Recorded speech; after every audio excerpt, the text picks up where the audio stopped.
now got our first plenary speaker, Angela Mangiapane from Mars Global Services, coming into the studio. Not only do her experiences and credentials precede her, but she's also a great advocate for women in shared services and even took part in our panel alongside Daughter at last year's conference. Welcome, Angela. Thank you. It's fantastic to have you here today, and congratulations on a fantastic session. We had a question come in from our delegates online that we weren't able to get around to. So the first question: how do you avoid internal vendor perception within the organization? That's a great question. One of the things that we've tried to make sure that we do is co-locate, first off, all of our GBS centers or MGS centers with the rest of the business. So I don't have anything separate. So that means that everybody is in the same office having a coffee together. Now, obviously, with the virtual hybrid situation, that adds a little bit more complexity. But people aren't coming in saying, I'm working for MGS. They're coming in saying, I work for Mars. Yeah. And we continually ensure that. And it's part of the culture. It's, culture is defined as, what do you see? Yeah. What do you say? And then what do you do when nobody's looking?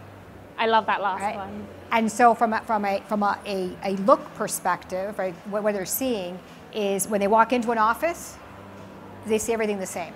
Yeah. And even on virtual, when we do presentations, it's the Mars logo that's there.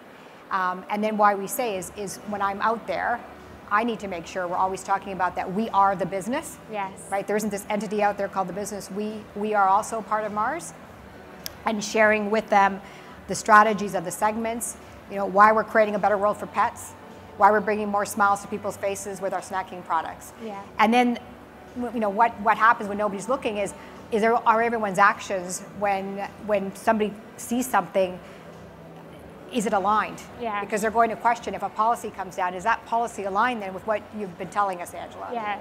That inclusive, language and way of approaching business, so important. Absolutely. And actually, we've got Daughter here with us, who's made it back Hello, to studio. Daughter. Nice to see you.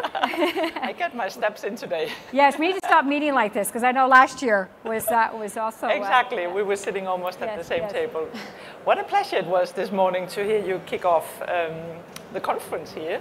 Did you get some nice feedback when you went back for coffee and met up with people? Yes, I did, actually. It's amazing how it really resonated for people, that aspect of why you come into work, and making it mean more than simply, I'm fulfilling a role, here's the activity that I have to do in my job, to actually, I have a contribution to make to the overall purpose of the organization, which really should resonate, ideally, with your own personal values.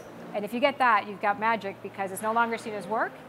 And let's face it, in this time of talent and the constant, we say, the war on talent, you want people to be staying at work for the reasons that they want to be here, because they're feeling also that they're making contributions. So important. It's the Simon Sinek, right? The why. Give people the why. Yeah. And make them feel safe also while they are expressing the why and working with the why. Absolutely. That's something that we really have done quite a bit of work on. We have a number of listening sessions where we're creating that space of, you just need to talk to us, tell us what's going on. And when I listen to those, listening means I need my 2 ears and one mouth, right? And I stay quiet. And there is no judging, because again, everyone, it's your truth, right? You live and you are having an experience, and I don't know what it feels like to be in your shoes. No. But I can listen, and then I can understand, and we can then come together with a solution. So did you have to equip your leaders and managers in other ways? I mean, does that come natural to people? Or? It doesn't. I mean, I'll give you an example. Unconscious bias. Yeah. Right?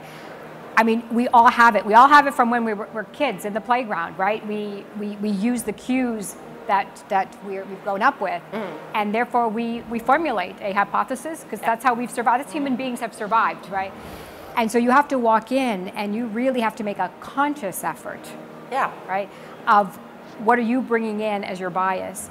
And so we have done a lot of training. We do practice it. Yeah. And we make sure that as part of our meetings, we go back and say, how did we do? But I will tell you, it's hard. It's hard because you're wired that way, right? Yeah, you're wired, exactly. but being at least aware of it. You may not always get it right, but I think the fact that we're aware of it is a first step in the right direction. And I can imagine we have so much focus on our talent, on inclusion. We want to make it right. We are aware we're doing things differently. I can imagine there is something around safety also for managers. Like, how do you exercise your new way of managing, and how do you exercise that when you're new to it? Some just grew up in a different management style. That's right. That's right. And I mean, if you think about, safe, right? So if I look at the whole, I talked in the session about the LGBTQ and how we were ranked as a workplace that is safe for that. There are countries, unfortunately, that do not look favorably, but yet I have teams. And so it's really important for us to create that when they're in our organization, in some of these countries where that's an issue, that they can feel it is safe on the inside. And we really strive. We will not tolerate. No. I mean, for us, it's very much, it's the how is very critical, which is why we also have the ombudsman role. So if people don't feel that they're getting their issue addressed by a line manager or even their line manager's line manager, we do ensure that there is an open communication to the ombudsman. So taking it very, very seriously. So have you got a sense of whether, I mean, do people then also take that with them outside? Can you enable that inclusion to such a degree that people can bring it with them to the wider society? So this is what I say. If I look at the 5 principles that we have, right? You can't work at Mars for a long period of time if you don't have those values already embedded in you, right? So if you don't believe in mutuality, it's really tough to work at Mars. You may work there, but it becomes where what your beliefs are and the beliefs of the corporation will be in dissonance, right? Versus if you believe that's what it is, you'll operate that way, right? This whole thing of you change your personality when you walk into work, right? You can't. And I know as a woman, I remember 30 years ago, you were expected, right? Okay, I'm now at work. I'm different. I'm gonna leave all the issues I had with my baby that was upset this morning. I had to leave her in the daycare. I think now what we're saying is this is part of life. Life is work. Work is life. And as long as the outcome is achieved, I mean, this doesn't mean that we now become a nonprofit, right? No. We still have to deliver. All nice and sweet, right? But let's focus on outcome. So how do you do that? You did talk a bit about how to measure. Can you measure purpose? Can you measure safety? How do you do that? I mean, it's extremely difficult. I mean, the pie chart that I showed you, I mean, the financial metrics, for example, we have years and years of experience on how to measure that, right? How do I measure trusted partnership? How do I measure societal impact? But some of those, you see even with ESG right now, right? The challenges, there's lots of metrics out there. I would say that what we're doing is, first off, you take the step, right? The way you walk, in terms of walking, right? How do you do it? Start, right? One foot goes in front of the other. And so we have defined metrics that if I think about, on sustainability, it is the impact we have on carbon footprint. I talked about living wage.